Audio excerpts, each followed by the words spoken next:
दूसरों के लिए दिया जलाते हैं तो ये आपके रास्ते को भी रोशन कर देता है।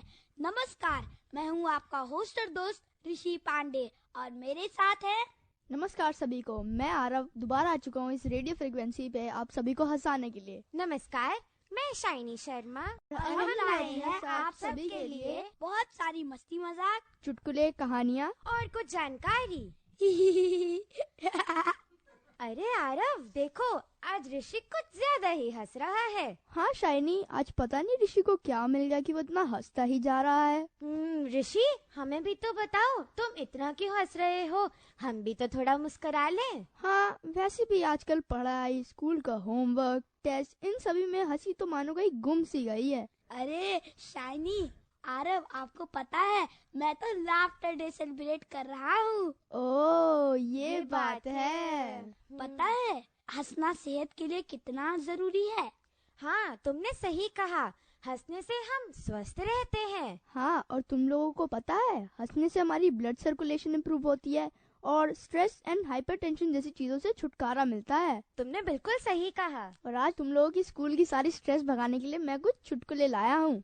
अच्छा तो सुनाओ। हाँ, हम भी थोड़ा हंसे। चलो सुनाता हूँ। चिंटू जंगल में जा रहा था। अचानक भालू देखकर सांस रोककर जमीन पे लेट गया। ये देखकर भालू आया और चिंटू के कान में बोला, भूख नहीं है बेटा, वरना सारी होशियारी निकाल देता तेरी। चलो एक और। हाँ हाँ, चलो सुनाओ, मजा आ रहा है। मम्मी, अजी उठ जाओ, मैं चाय बना रही हूँ। पापा, तो मैं कौन सा चाय के पतीले में सो रहा हूँ, बना लो।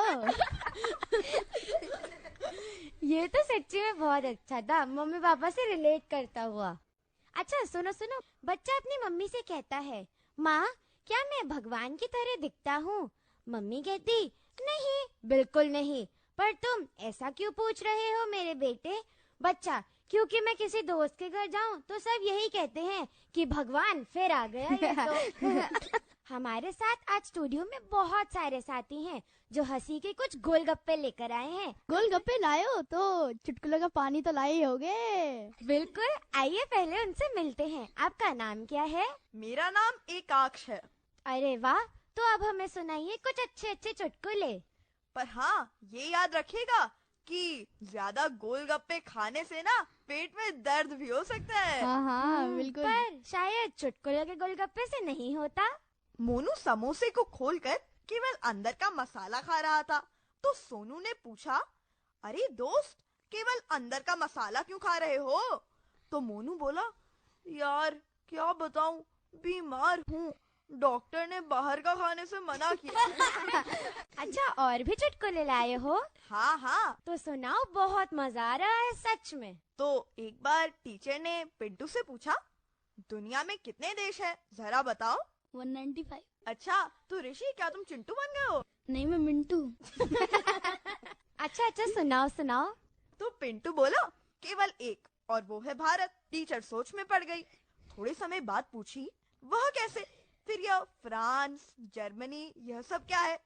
तभी पिंटू ने बड़ी सरलता से उत्तर दिया, वह सब तो विदेश है।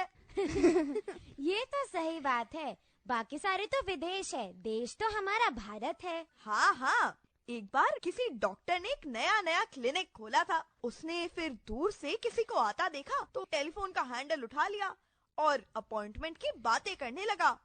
वह आदमी अंदर आया और बैठ गया।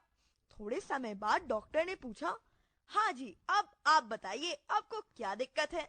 आदमी बोलता है, जी टेलीफोन डिपार्टमेंट से आया हूँ, बात हो गई हो तो फोन चालू कर दूं? ये तो सच्ची में बहुत अच्छा था। अच्छा, मेरे पास एक आखिरी और है। एक बार क्या हुआ ना कि एक कंजूस आदमी को सड़क पर जाते समय एक साइकिल का पेडल मिला। वह घर गया और उसने अपनी बेटी को पेडल देते हुए कहा, इसे संभाल कर रखना, कुछ समय बाद हम इसमें एक साइकिल लगवा लेंगे। चुटकुले सुनकर बहुत मजा आया, हम बहुत हंसे। हम हंस तो बहुत लिए, चलो थोड़ा ज्ञान भी बढ़ाते हैं। हमारे साथ है एक साथी, आइए उनसे बात करते हैं। आपका नाम क्या है? मेरा नाम है सोनल। तो आज आप हमारे लिए क्या लाई हैं? आज मैं लाफ्टर डे से रिलेटेड कुछ बातें लाई हूँ। अरे वाह, तो सुनाओ। दोस्तों, आपको पता है दुनिया में हंसी योग के संस्थापक डॉक्टर मदन कटारिया ने इसकी शुरुआत की थी, अर्थात भारत में ही इसकी शुरुआत हुई थी। योग कहता है कि लाफ्टर एक सकारात्मक और शक्तिशाली भावना है। कहा तो ये जाता है कि हंसने से इंसान निरोगी रहता है और हमारी इम्यूनिटी भी बढ़ती है, और हंसने से तनाव भी दूर होता है, और हमारा मुस्कुराता चेहरा न केवल हमें आनंद प्रदान करता है बल्कि औरों को भी खुशी देता है। अरे वाह, हम तो बस लाफ्टर डे मनाते थे, उसके पीछे की हिस्ट्री तो हमें अब पता चली। और सोनल, ये बात तुमने अच्छी बताई कि हंसने से इम्यूनिटी बढ़ती है। अब मेरे को च्यवनप्राश से छुटकारा मिल जाएगा। तुमने सही कहा। अच्छा, और क्या सुनाओगी तुम? आज मैं आप सभी से कुछ क्वेश्चंस पूछने वाली हूँ जनरल नॉलेज से रिलेटेड। हाँ, जल्दी जल्दी पूछो। मेरा पहला प्रश्न है कि संविधान दिवस कब मनाया जाता है? शायद 2 अक्टूबर। नहीं। रुको रुको, एक और ट्राई मार दो। 15 अक्टूबर। नहीं। 26 नवंबर। बिल्कुल सही कहा शाइनी। 26 नवंबर को हमारा संविधान दिवस मनाया जाता है। अरे ऋषि, काफी देर से फुदक रहे हो, क्या बताना चाहते हो? आज मैं रिडल्स लाया हूँ। अरे वाह, बहुत हंस लिए, अब थोड़ा दिमाग भी चलाते हैं, बताओ। एक पैर है काली धोती, जोड़े में वह हरदम सोती, गर्मी में है छाया देती, सावन में वह हरदम रोती। बोलो क्या है? शायद छाता। बिल्कुल सही। देखा, हमने पहचान लिया। हमने नहीं, सिर्फ मैंने। शाइनी, देख रहा कितने इंटेलिजेंट हूँ मैं। हाँ, मेरे संगत में रह के हो गए हो। अच्छा, अभी दूसरा बता के दिखाओ। एक किले के 2 ही द्वार, उनमें सैनिक लकड़ीदार, टकराए जब दीवारों से खत्म हो जाए उनका संसार। बोलो क्या है? आरफ, तुम्हें पता है? शायद मैच बॉक्स। बिल्कुल सही। अरे वाह, कितना दिमाग है मेरे ये पक्का पढ़ के आया है। अच्छा, अगली बताओ। अगर प्यास लगे तो पी सकते हैं, भूख लगे तो खा सकते हैं, और अगर ठंड लगे तो उसे जला भी सकते हैं। बोलो क्या है वो? पानी नहीं, क्या होगा इसका? आरफ, तेरे को पता है? पता नहीं। अच्छा, तुम ही मैं बता दो। दूं? हाँ, तुम ही नारियल। अच्छा। क्योंकि नारियल का पानी हम पी भी सकते हैं, खा भी सकते हैं, उसे जला भी सकते हैं। अगला पूछता हूँ। काला मुंह लाल शरीर, कागज को वो खा जाता, रोज शाम को पेट फाड़ कर कोई उन्हें ले जाता। बताओ क्या है? कैसी कैसी पहेलियां लेके आ रहे हो? हंसी ज्यादा आ रही है हमें उस पे। काला मुंह पेट फाड़ के ले जाता। अच्छा, सोचो तो सही, होगा क्या इसका जवाब? शायद से बताओ बताओ। Letter box. बिल्कुल सही। अरे वाह, मैं तो सारे जवाब अच्छे अच्छे दे रहा हूँ। बिल्कुल, मैंने सिखाया ना तुम्हें। बड़ों बड़ों को यह दिखाऊं, कान पकड़कर उन्हें पढ़ाऊं, साथ में उनकी नाक दबाऊं, फिर भी मैं अच्छा कहलाऊं। ये क्या है? बड़ी अजीब सी पहेली है। सोचो सोचो, क्या होगा इसका जवाब? तुम्हें बता दो चलो। चश्मा। अच्छा, हमारे साथ और भी साथी हैं, उनसे मिलते हैं। तुम्हारा नाम क्या है? मेरा नाम आसवी वर्मा है। आप कौन सी कक्षा में पढ़ते हो? मैं 4th B में पढ़ती हूँ। और आपका नाम क्या है? मेरा नाम आरवी वर्मा है। आप दोनों तो सिस्टर्स लग रहे हो। हाँ। अच्छा, तो आप हमें क्या सुनाने वाले हो? हम लोग कुछ सुनाना चाहते हैं। अरे वाह, सुनाओ। अच्छा आरवी, एक चुटकुला सुनाओ? हाँ दीदी, सुनाओ ना। एक मुर्गी थी, उसके 2 बच्चे थे। एक का नाम था, एक का नाम था। मम्मी जब को बुलाती तो आता, को बुलाती तो आता।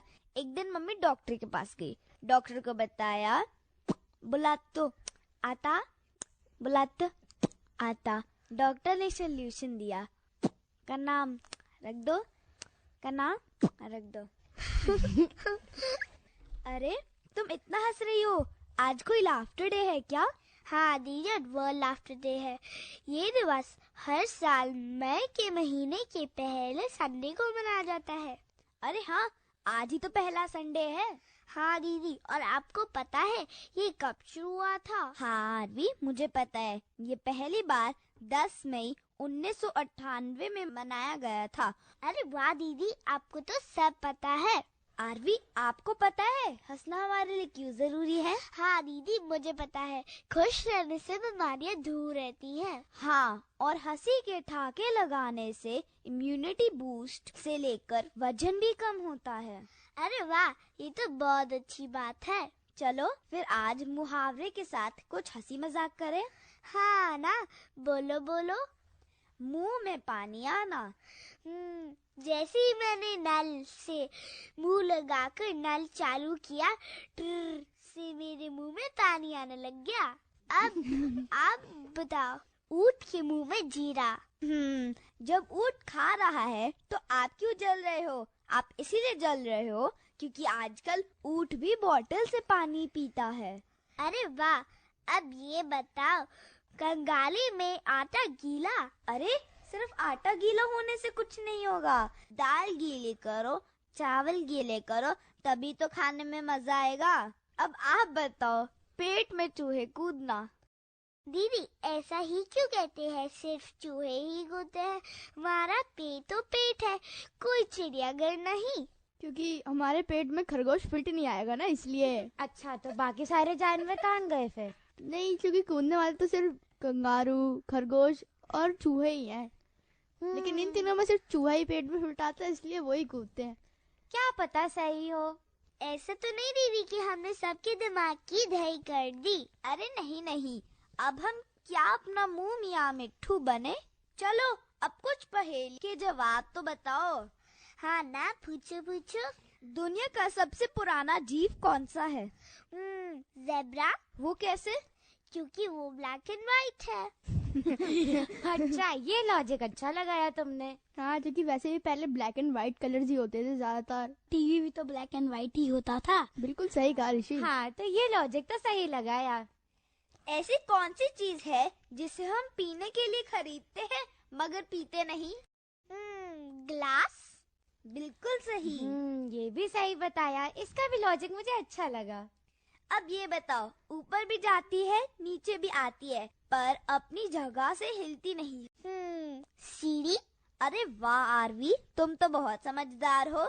देखो, आज हमने हंसते हंसते सबको मुहावरे और पहेलियां भी बता डाले। हाँ, आज के टाइम में जहाँ सब इतने बिजी हैं, वहाँ हंसने का समय ही कहाँ है।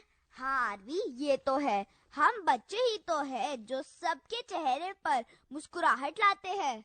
आसवी और आरवी, आप दोनों ने हमें कितनी अच्छी जानकारी दी, मुहावरों की जानकारी भी दी और बहुत हंसाया। आप लोगों को धन्यवाद। Thank you, thank you. वैसे शाइनी, एक बात तो है, बचपन वाली लाइफ का सबसे महत्वपूर्ण हिस्सा होता है। हाँ आरव, बचपन के किस्से कहानियाँ आप किसी से भी सुन लो, याद करते ही चेहरा खिल उठता है। आरव, क्या आपने भगवान बुद्ध के बचपन की किस्से कहानियाँ सुने हैं? हाँ, मैंने एक कहानी तो सुनी थी उनकी, मेरी दादी ने सुनाई थी, काफी इंटरेस्टिंग थी। चलो मैं एक कहानी सुनाती हूँ। पर शाइनी, वो इंटरेस्टिंग होनी चाहिए। हाँ हाँ, जरूर होगी। गौतम बुद्ध की कहानी हमेशा इंटरेस्टिंग होती है। एक जलते हुए दीपक से हजारों दीपक रोशन किए जा सकते हैं, फिर भी उस दीपक की रोशनी कम नहीं होती। उसी तरह खुशियाँ बांटने से बढ़ती हैं, कम नहीं होती।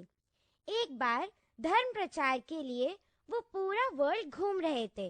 घूमते घूमते उन्हें बहुत तेज प्यास लगी।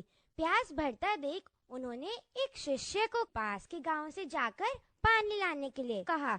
शिष्य जब गांव पहुंचा तब उसने देखा कि वहाँ एक छोटी सी नदी बह रही है, पर जिसमें काफी लोग अपना काम कर रहे हैं, जैसे नहा रहे हैं, कपड़े धो रहे हैं, बर्तन धो रहे हैं, जिससे नदी का पानी बहुत ही दूषित हो रखा है और वो पीने लायक नहीं है। वो वापस जाता है और कहता है कि वो पानी पीने लायक नहीं है। फिर क्या होता है शाइनी? प्यास भरता देख उन्होंने दूसरे शिष्य को वही चीज देखने के लिए कहा। तो जब वो गए तो उसने वही सेम दृश्य देखा कि कोई अपना कोई काम कर रहा है तो कोई काम कर रहा है। पर उन्होंने पता है क्या किया? क्या किया?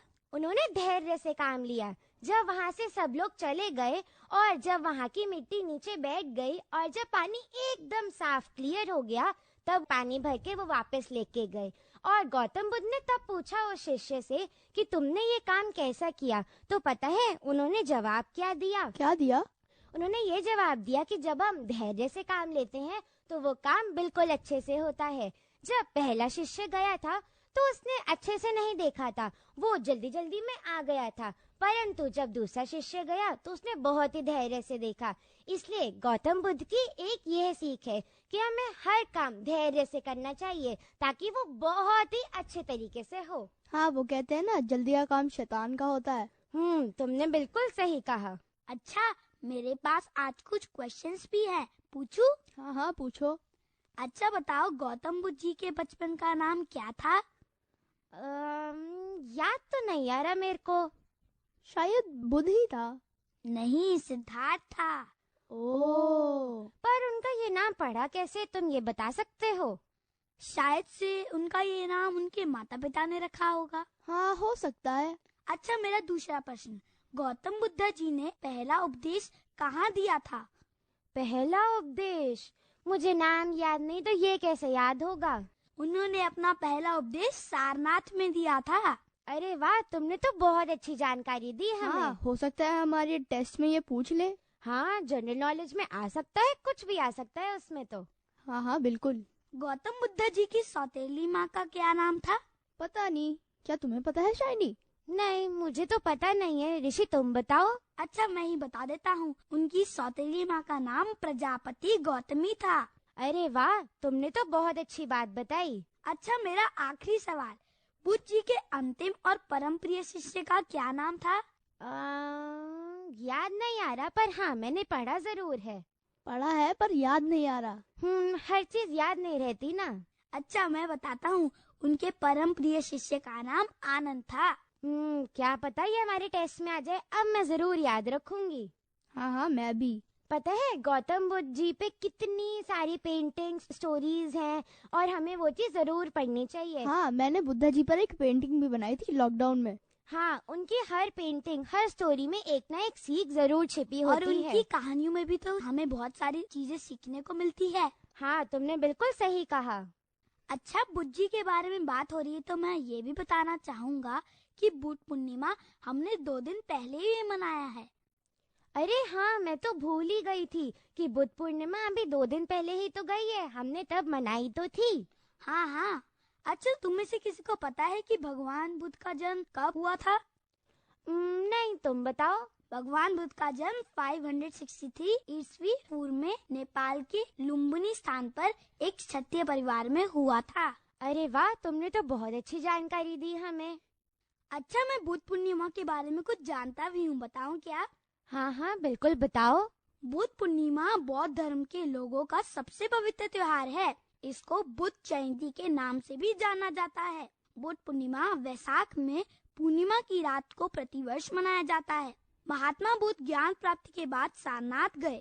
वहाँ उन्होंने अपने शिष्य को प्रथम उपदेश दिया था। अरे वाह, ये तो बहुत अच्छी जानकारी दी तुमने ऋषि। हाँ, और अब हमें और कविताएं सुनाने के लिए आ रही हैं मनीषा दीदी। आइए तो उनसे सुनते हैं। प्यारे बच्चों, आज मैं आप सबके लिए अपनी कविताओं की पोटली लेके आई हूँ। यह कविताएं मुझे मेरे बचपन की याद दिलाती हैं। मेरी कविताएं हमारे रोजमर्रा के जीवन से जुड़ी हैं। बच्चों, हम सभी को हंसना और हंसने वाले दोस्त बहुत पसंद हैं।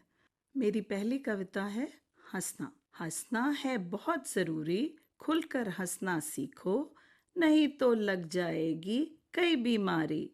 जो हरदम जोर से हंसता सबसे सेहतमंद है रहता।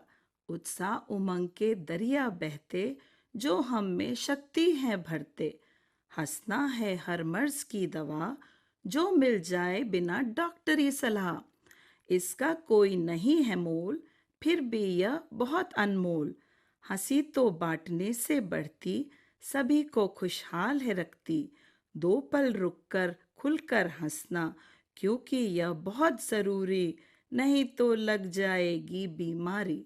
तो मेरे प्यारे बच्चों, जितना हो सके हंसो और हंसाओ। अरे ये क्या, हम तो हंसने की बात कर रहे हैं, पर मुझे तो किसी के रोने की आवाज आ रही है। यह है हमारी धरती माँ की आवाज। आखिर क्यों है इतना दुखी हमारी धरती? मेरी दूसरी कविता है दुखी है धरती माँ। धरती माता है बहुत दुखी, कारण हम सबकी बेरुखी। दिन दिन उस पर कचरा डालें, पेड़ों को निर्ममता से काटें। नदियां झरने सूख रहे हैं, बाग बगीचे उजड़ रहे हैं। यह देख के रोए धरती माँ। अचानक से आवाज है आई, हरे दस्ते की टोली आई। बोले प्यारी धरती माँ, तुमको बनाकर हरा भरा रूप कर देंगे सुंदर और नया। नदियों, पेड़ों और भूमि की हालत आज हम संवारेंगे। कूड़ा करकट कम करके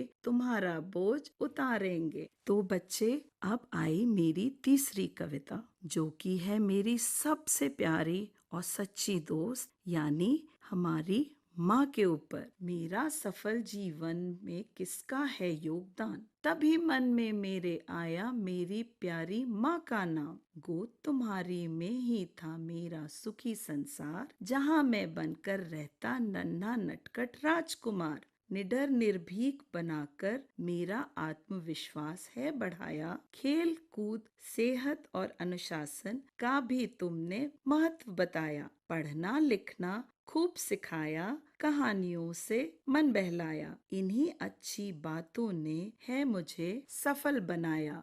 बदले में मैंने जब कुछ देना चाहा, तुमने नामे अपना सर हिलाया। मेरी सफलता से हुए तुम्हारे सपने साकार, यही है तुम्हारे इनकार का राज। मेरी माँ का नहीं जवाब, मैं करता तुमको शत शत नमस्कार। तो बच्चों, इस महीने मदर्स डे आ रहा है, तो आपको अपनी मम्मी को खूब खूब प्यार और उनके लिए कोई अच्छा सा उपहार लाना होगा, ठीक है?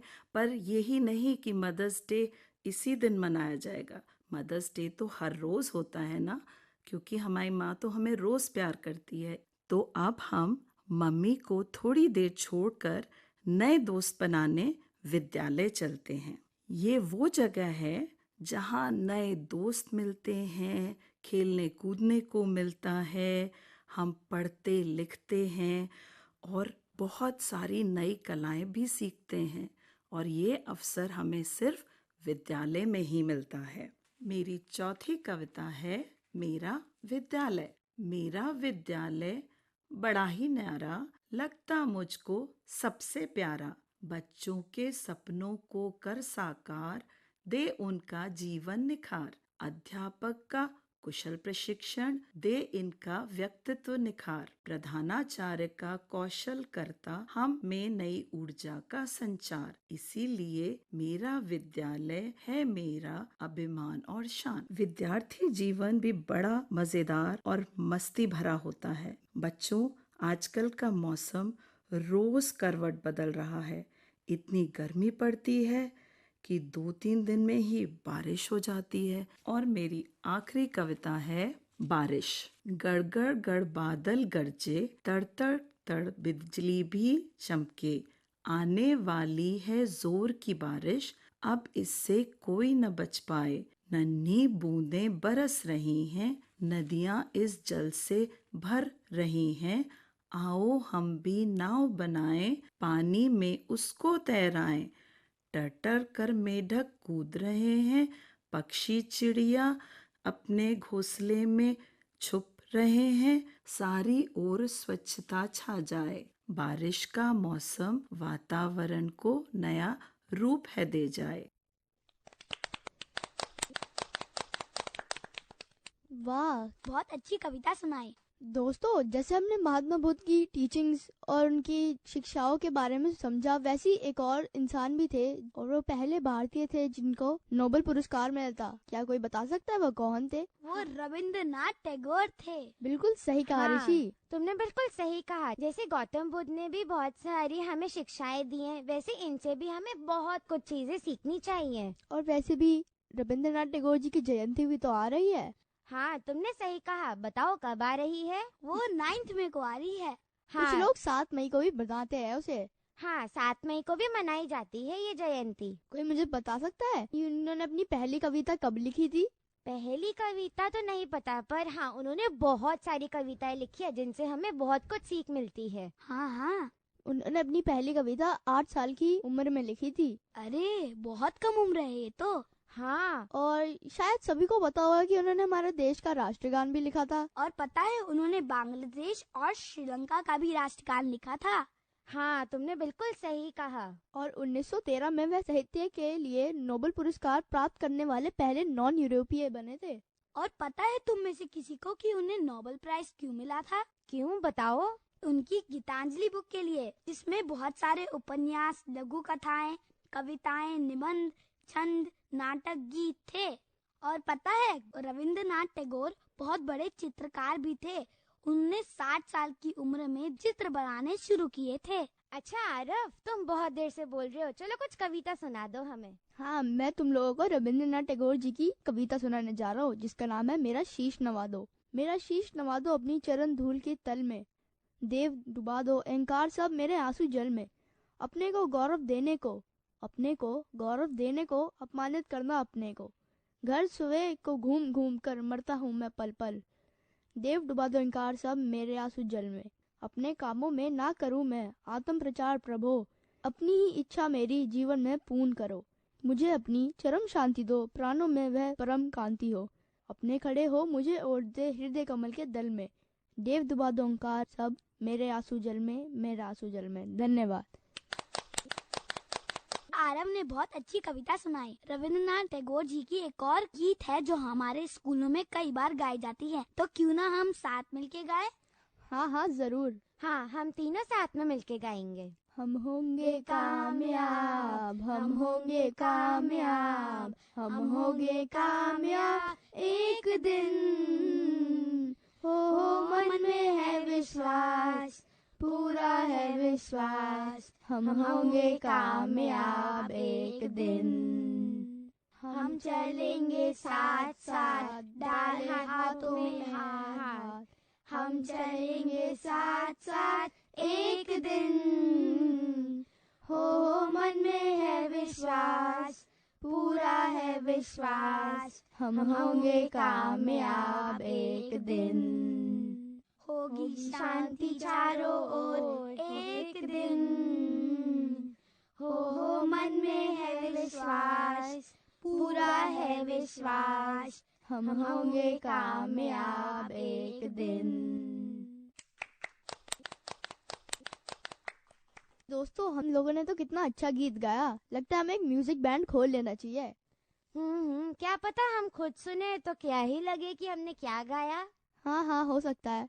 अच्छा, मेरे पास रविंद्रनाथ टैगोर जी पर कुछ रोचक तथ्य हैं, सुनाऊं? हाँ हाँ, सुनाओ।